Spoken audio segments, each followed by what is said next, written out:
So one of the reasons that I think we don't see leadership in practice is because we are being forced to manage. And when we manage, we're simply trying to make sure that tasks are done in the right way and conform to regulations and to processes and systems. Whereas leadership is about inspiring people. Leadership is something that you do to get things done through other people, to move their hearts, to get them to buy into your cause, to persuade them to be emotionally engaged with the task. So I think the more you see great leaders in action, the more you see people who are emotionally invested in trying to persuade people to a cause. And that's what great leadership is about. And there's a huge difference between leadership and management. And I think what we tend to see a lot of is management, not leadership. Well, I think as I observed at this event, there is more being written on the subject of leadership than probably any other topic in business. But the reality is often it's rather prescriptive. Do this, do that, do something else, change your habits in these sorts of ways. Whereas actually, I think what we've been discussing here is the underlying essence of leadership, which is much more actually at the emotional level. It's about creating inspiration. It's about better communication, more openness. And those are characteristics which we haven't often really debated or thought about enough in terms of the concept of building proper leadership. So at one level, I suppose, it's have we actually been addressing the right things? And the second thing, if we acknowledge it is much more about these emotions and the authenticity of leadership, understanding yourself, then that requires a rather different approach to leadership development than perhaps we've been using in the past. I think we see excellent examples of leadership right across the country.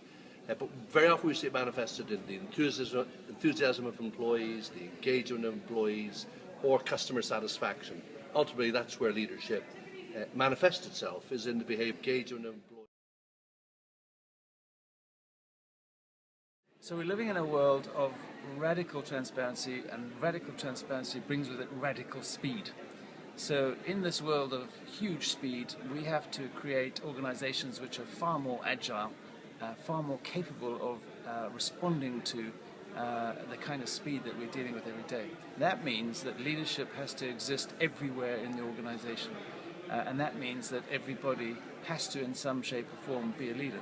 So I think there's huge untapped potential for leadership in almost everybody that a company employs, because at some other time, every one of us is going to have to take a leadership role in driving up performance and improving what we do, and in making sure that we run sustainable companies that can be companies of tomorrow.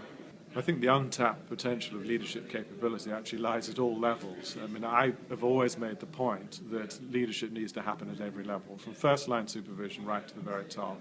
And truly, the most untapped leadership potential is actually at all these other levels. Because if you look at what we've done in terms of the focus of leadership development, it's been very much about the top team, or it might be about the high potentials, the so-called future leaders, when in reality the majority of the people are led not by those group, but by the first-line managers and the middle managers. So that has to be the source of the greatest leadership potential, and we need to do a far better job of developing the leadership capabilities, people management capabilities in particular, around the lower to middle levels of organizations, because those are ultimately the ones that will carry through the essence of the values, the essence of the behaviors, the essence of the strategy right through the organization. I think at the heart of every organization is massive leadership potential, and it exists inside the organization at every level. For any great organization, we need all of our employees to see themselves as leaders and set examples to communities, to society, inside their organization, and also with customers and suppliers. So leadership throughout an organization, not the prime domain of the chief executive.